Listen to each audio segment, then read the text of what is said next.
I really do believe the best players of all time have always had a TrackMan. I think Ben Hogan had one, I think Jack Nicklaus had one, I think Nick Faldo had one, and they had one up here and they had one here. Well, now we've all got one, and I've talked to numerous good teachers I really respect about this.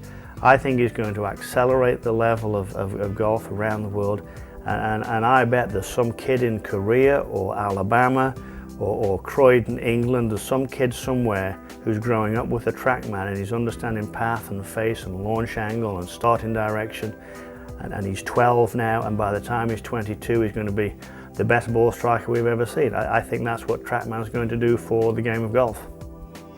I've incorporated using the TrackMan on my lesson for two reasons really, probably more than two, but certainly these two. To give people the feedback they need to make the changes they need. When someone's swinging too much, shall we say too much to the right, too much into out, when the path is too much to the right at contact and they're not aware of it, it puts a number on it, so it helps them change it.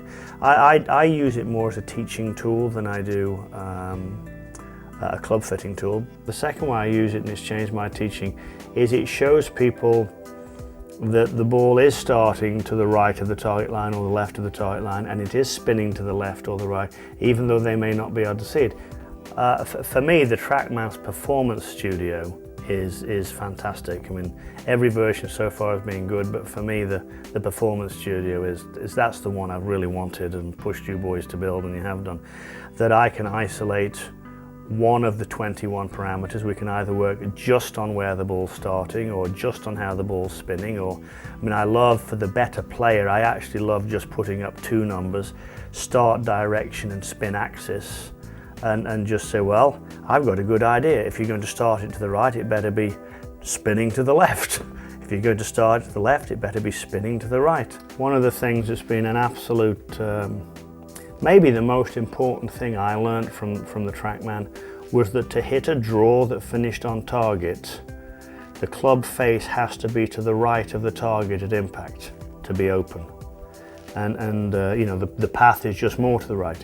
And to hit a fade, the club face has to be close to the target line at impact, a fade that finishes on target. And if you told me that 10 years ago, I would have said you're completely bonkers. And when I just hadn't quite made my mind up whether I was going to buy the TrackMan or not, I went over to the Bears Club, Jack Nicklaus's club, you know the boys over there as you do, and I messed with it a bit and I said, have you got Jack's numbers? And they said, yes, we have. I said, I would like to see them.